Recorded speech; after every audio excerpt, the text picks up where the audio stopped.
وحيتري ويل كيجيو بح محل أنت دعوة دين برشدان أكو جرتي بين هالشيءين بين اسكيل عليه سيدي الشيخ عبد القادر الجيلاني حقا لعقة يسيسي لا فرد دينار له شيء وبحي سوء صعدي وحا ودد أقلي موريان أما توجه dadkii oran la baarti cunug yar waa inuu lacag haysto looma malay lacagtan way badan tahay waxa la weydiiyay lacag mu wadataa Sayyid Sheikh Abdul Qadir Jilani hooyadiis dardaar maxay soo siisay been ha sheegin ma aha wuxuu yiri ha lacagan wata meeqa 40 diinaran wata keen lacagtii soo bixi mooriyaanti markay arkeen lacagtii cunugii yaraa way la yaabeen way maxallay waxay u geeyeen amiirkooda marka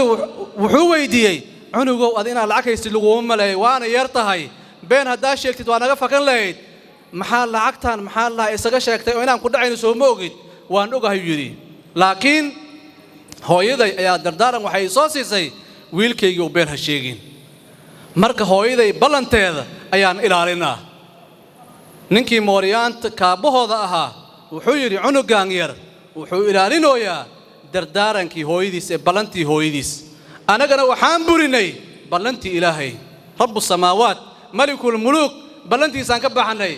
maal islaanaan qaadanoyna dadan dhacoyna ninkii wuxuu yiri tubtu ila allah meeshuu ku toobad keenay macal mooriyaanti iyo maxallahi tuugudi way toobad keeneen dadkii uu la socday Sayyid Sheikh Abdul Qadir Jilani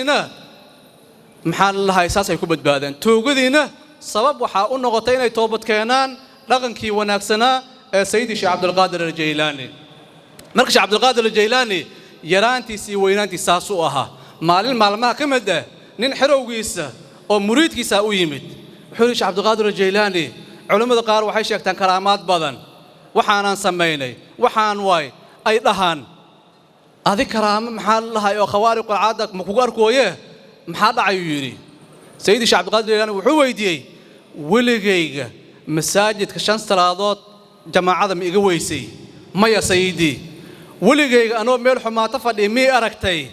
maya waligay anoo awaamir ilaahay ka gaabinay mi aragtay maya wa ayu karamatin a'zamu min al-istiqama wa Sayyid Sheikh Abdul Qadir Jilani karaamada ka weyn istiqaamada maxaa way marka wuxuu ahaa qof dhisaaya ruuxaaniyaadka ummadda muslimiinta waxa way jiilkiis marka waxay sabab u noqdeen in caalamul islaami min sharqiha wa gharbiha la badbaadiyo baytul maqdis la xoreeyo maxaa lahaay caalamkii oo dhan nabad iyo barwaaqo ay ku soo noqoto kitaabadii la qoray waxa kamid ahaa kitaab la dhahayo hakada ظهر جيل صلاح الدين الأيوبي وهكذا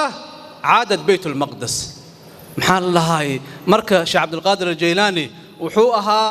مجدد الدين وها محيي الدين وها علماء وحيقولون أنا إنسان محيي الدين مركز إن دروس تاس إلى فائدة قصص كيس عن آخرنا سيريس عن آخرنا عن درس كقاعدة أيال الروا